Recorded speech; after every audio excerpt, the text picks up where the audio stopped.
Mga kaibigan, sa araw na ito, inyong maririnig ang kwento ng isang babaeng buong tatag na hinarap ang mga pasakit mula sa mga taong naging dahilan ng kanyang mga kahirapan. Siya ay si Marita. Nang mabuntis ako ni Alec, tinanggap ko ang consequence ng mali kong pagtitiwala sa pag-ibig. Oo, hindi niya ako pinanagutan. Sa halip, ang pinakasalan niya ay si Nelda. Nagtitinda siya ng mga tsinelas sa midnight market. Pero kung natanggap ko man ng maluwag sa kalooban ko ang pagtatatwa sa akin ni Alec at sa sanggol na aking dinadala, hindi si Nelda.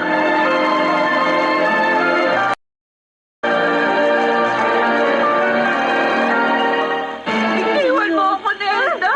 Wala naman akong ginagawa masama! Walang ginagawa masama?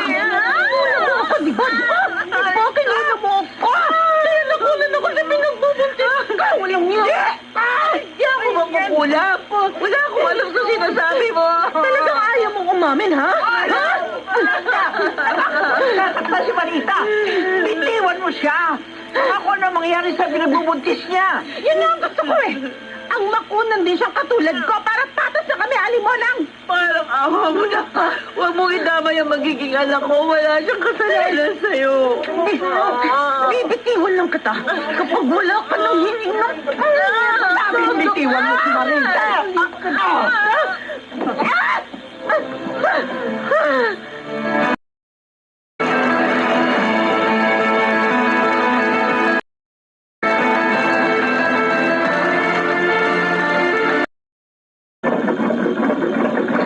Alex! Tigil mo muna yung pag-operate mo ng cement mixer. Bumaba ka muna rito. Oh, bakit ito? Yung asawa mo, dinala na naman sa barangay. Oh, pero bakit nga ho, Chong? Ay, ano pa? Eh di sinaktan na naman niya si Marita. Ano ho? Sige, pupunta na ako sa barangay.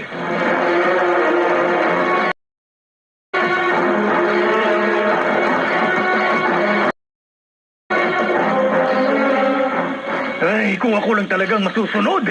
Sa presinto ko na irereklamo yung Neldang yan, Marita. Wala naman talaga akong plano na magreklamo laban sa kanya, Arman. Wala. Yung mga barangay tanod lang ang mapilit na daling kami dito sa barangay. Eh, paano nga seryosong pananakit na yung ginawa niya sa'yo? Tapos pinagbibintangan ka pa niya na magkukulam ka? At higit sa lahat, buntis ka ba? Paano kung may nangyari dyan sa pinagbubuntis mo, ha? Lalo lang lalala ang galit niya sa akin. Lalo lang niya akong pagbibintangan ng kung ano-ano niya. Kaya nga dapat siyang mabigyan ng leksyon. Sumusobra siya sa pananakit sa'yo. Dahil sa marumi niyang pag-iisip. Arman, mabuti pa samahan mo na lang ako umuwi. Gusto ko na rin magpahinga. Oh, hindi, Marita. Hihintayin natin ang aksyon ng barangay sa ginawang ito ni Nelda sa'yo. Isa pa, gusto kong makaharap yung asawa niyang magaling. Gusto kong marinig ang kanyang mga sasabihin tungkol sa babaeng yan na ubod ng sinungaling.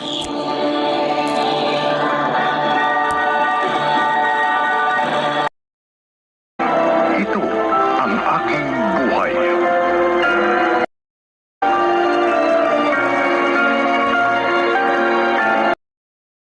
Bakit ba sinisisi mo pa ako sa pang-aaway ko sa babaeng yun na nabuntis mo? Ha? May gusto ka pa rin sa kanya, ano? Ayan ka na naman eh. Aminin mo. Ang dumi ng isip mo. Iniiwas lang kita sa mas malalang katayuan. Paano kung nasaktan mo nga ng gusto yung tao? Buntis nga siya, di ba? Baka hindi mo alam, hindi birong kaso yan, Nelda. Eh di maliwanag nga. Kinakampihan mo siya. Palibasa anak mo yung dinadala niya. Pwede ba, Nelda, mag-isip ka naman ng matino? Hindi pa ba sapat sa'yo na ikaw ang pinakasalan ko? Lahat ng sweldo ko sa construction, nasa'yo. Lahat ginagawa ko para sa'yo. Ano pa ba gusto mo? Ang gusto ko, mawala sa lugar na to ang babaeng yon. Ano? Dahil hindi matatapos ang mga kamalasan ko hanggat nagkukrus ang aming mga landas.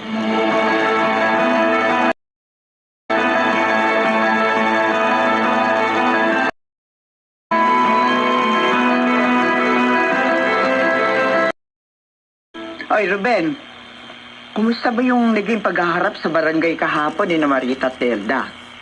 Ano, alam naman natin si Nelda may malaking mali sa nangyari. Pero dahil mabait nga si Marita, pinatawad na lang niya si Nelda. Kung bakit naman kasi, ipinipilit ni Nelda na magkukulang si Marita. Sabi ko sa kanya, ganun talagang tumingin yung tao. Pailalim. Ang sabi ko pa, minani ni Marita yung pailalim na tingin sa yumaon niyang mga magulang. Pero kung ugali rin lang ang pag-uusapan, abay, napakabait ka ako ni Marita. Ang gusto pa niya, paalisin sa lugar natin si Marita. Lihitin mo residente rito yung tao. Siya itong kabago-bago lang dito, pero ang dami ng ginawang gulo. Papaano nga? Kay Marita niya lahat sinisisi, yung mga kabalasan daw sa buhay niya. Pati yung pagkalaglag nga na pinagbubuntis niya. Ini-stress niya ang sarili niya. Tapos kay Marita niya binibintang. Abe, gusto ko nang isipin na malaki na talaga ang problema sa sarili ni Nelda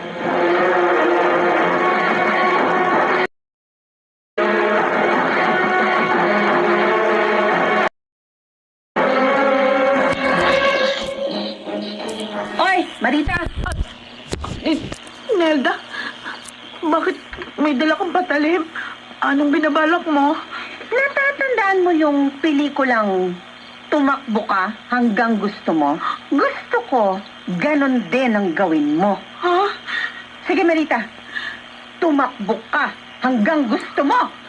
Takbo! Parang awa mo na rito. Tumakbo ka! Tumakbo ka ng tumakbo! Dahil kapag inabutan kita, ikaw na ang nagbita ng kamatayan mo, Marita! Takbo! Aray! Aray! Ang charge ko! Aray! Masakit na! Ano, Marita? Bakit ka huminto? Hindi mo na kaya? Ha? Dinudugo ako! Ang lakas ng pagdagas! Tulungan mo ako! Hindi ko na kaya! Ano ba? Hindi ko na kaya! Ang sabi ko, hindi pa tapos ang laro natin! Tumayo ka dyan! Tumayo ka! Tumakbo ka! Takbo! Marita!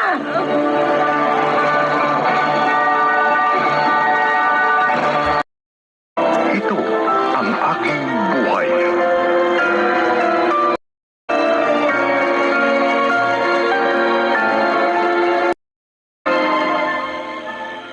Bakit ginawa mo yun, Elda? Sira na ba ulo mo? Tingnan mo, ang gulo-gulo ng buhay natin ngayon dahil lang sa pinairal mong sira ng tuktok mo. Nasakda nating harapin ngayon ang mabigat na problemang ginawa mo. Ewan ko.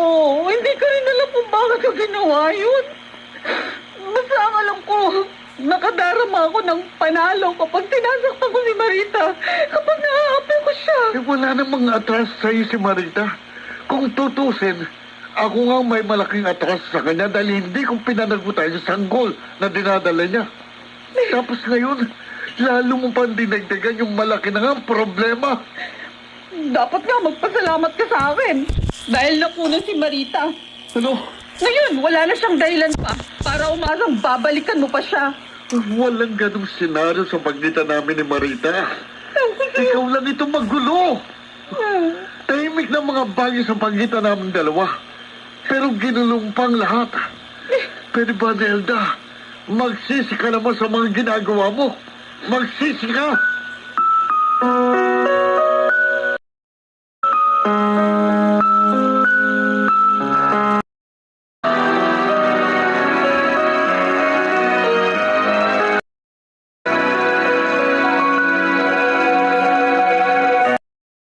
Nagpaubaya naman ako, hindi pa, Arman? Sa kabila ng mga dinanas kong kaapihan sa kanila, hindi ko naman kinulo ang buhay nila mag-asawa. Sige, tama na yan. Batid naman ng Diyos kung gaano ka kabuting tao, Marita. Siguro nga, na baka nga, kailangan ko na lang isipin na meron siyang layunin sa lahat na nangyari sa buhay ko. Tungkol sa ginawa sa iyo ni Nelda, Anong nasa isip mo? Kung kakasuhan ko ba siya o gagantihan, magkakaroon na ako ng kapanatagan. Gaya pa rin ng dati. Mamumuhay pa rin ako ayon sa nararapat. Dahil doon ako nakatatagpo ng hustisya. Dahil doon ko nakikita ng maliwanag ang magaganda pa rin plano para sa akin ang nasa itaas.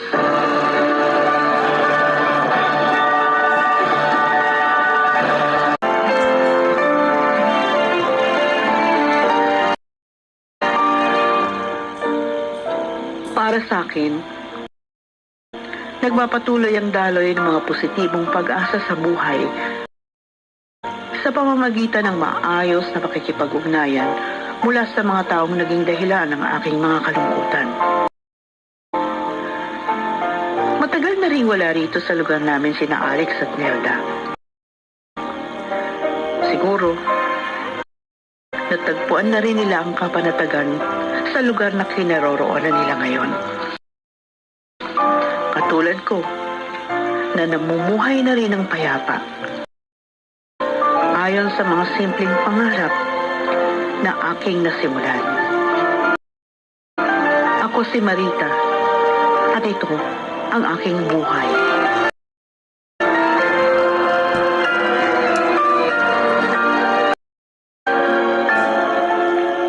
Sa pagitan ng tagisan ng paghihiganti at pagpapatawad, ang huli pa rin ang natanaig dahil hindi na kailangan pa ng puso ng anumang katwiran para magbigay ng kapatawaran. Mas nangingibabaw ang malawak na pangunawa sa kabuuan sa ano pa mang magandang dahilan. Mga nagsiganap: Phil Cruz, Jenaline de la Cruz, Maynard Landicho, Susan Robles, Lionel Benjamin, at Rosana Villegas sa papel na Marita. Naglapat ng angkop na tunog Jerry Mutia. Sa musika Buboy Salonga. Supervisyong teknikal Eric Lucero at Bong Boyar. Creative consultant Phil Cruz. Production assistant Anching Cruz. Ito'y mula sa panulat ni Fel Barlam. Sa direksyon nila Jules Martin de Gaspi at Maynard Landicho Jr.